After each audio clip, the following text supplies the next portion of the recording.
Welcome back. The Business Secretary told Sky News this week that many thousands of jobs would go if Britain leaves the EU without a deal. Many of those jobs could be from small businesses. And the Chairman of the Federation of Small Businesses, Mike Cherry, is here in the studio. Mr Cherry, very good to see you again. Just how bad is it for your members at the moment? Well, clearly, at the moment, if we just crashed out with no deal, it would be disastrous for many small businesses for the simple reason they don't have the resource to plan for something that they don't know what they're having to plan for. And you only have to take this into the context of where we are at the moment with the domestic issues. You have confidence at the lowest it's been for a considerable amount of time, with the fourth quarterly index from FSB very clearly showing it in negative territory again.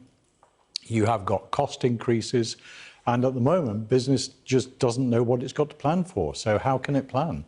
When you say that they don't know what to plan for, surely there can't be a business up there anywhere in the United Kingdom right now that doesn't actively consider no deal to be a very real possibility. Certainly a lot more of a realistic outcome than it was 6 months ago. Indeed, but if you look back at March, many businesses who were able to plan, that was about 1 in 7, spent a lot of money, a lot of time, either in inventory or in establishing offices overseas in Brussels, in Amsterdam or in Dublin.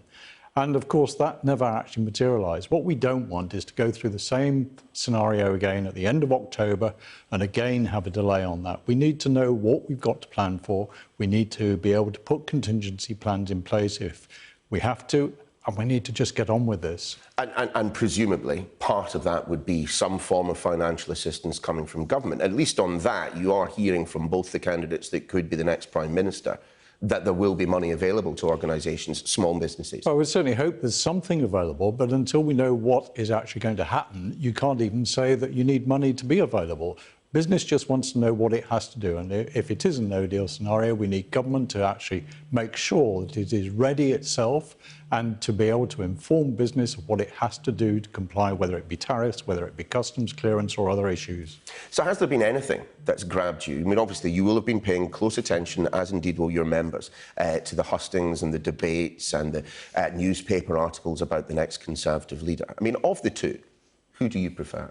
No, we don't choose sides. I think one of the crucial things that people have to remember is that our membership was absolutely split, no different to the general population, almost straight down the middle. So we've been concentrating very much on as free and open access to trade with the European Union as much as possible.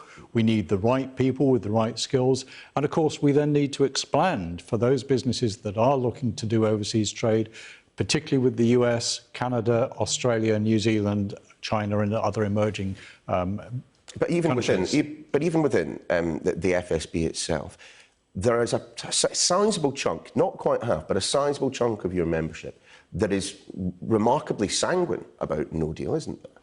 There is, but that applies on both sides. So we've been very, very focused indeed through repeated surveys of our membership on what it is that the businesses need to do, what they want to do to ensure that whether it be a service sector business, being able to get their people across into other countries as freely as possible, whether it be trade, and even if you had some increases in tariffs, that would prove hugely detrimental to many, many businesses who are trading with the EU. OK, so what happens then? What happens on November the 1st? To the organisations that you represent if we leave without a deal? Well, it was interesting. Only the other week I was over in Northern Ireland, and you had the example there that a business that currently have all its labels ready to trade within the EU, if there was a crash out on the 1st of November, all of that labelling, all of that produce in stock would actually have to be changed if they wanted to deal with the EU and separately within the UK. And that is a massive thing for any small business to have to try and contend with. It's often said, and I just want you to provide a bit of context here, that small businesses are the backbone of the British economy. I mean, how true is that today? That is very, very true indeed, because if you look at how many are actually engaged within a supply chain of one type or another, it's around about 70%.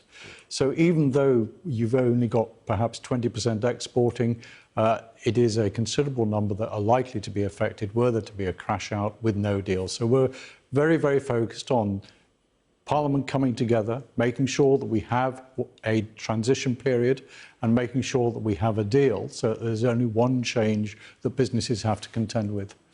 I come back to the point that I made at the beginning. There cannot be a businessman in this country that does not recognise that no deal is a reality now, that it is an outcome that could well come to fruition. On top of that, the statistic that we talked about previously, just less than half of your members, kind of quite happy with no deal. I mean, who hasn't been preparing for no deal? But let's just come back to the point that I made earlier. End of March, we had the possibility of no deal. End of October, we have the reality of a possibility again of no deal. But it's the domestic issues that our members are much more focused on at the moment. Increases in costs. You've got year-on-year cost increases on national living wage for those sectors that are having to pay those sorts of wages. You have auto-enrolment increasing. You have business rates, which is not just on retail.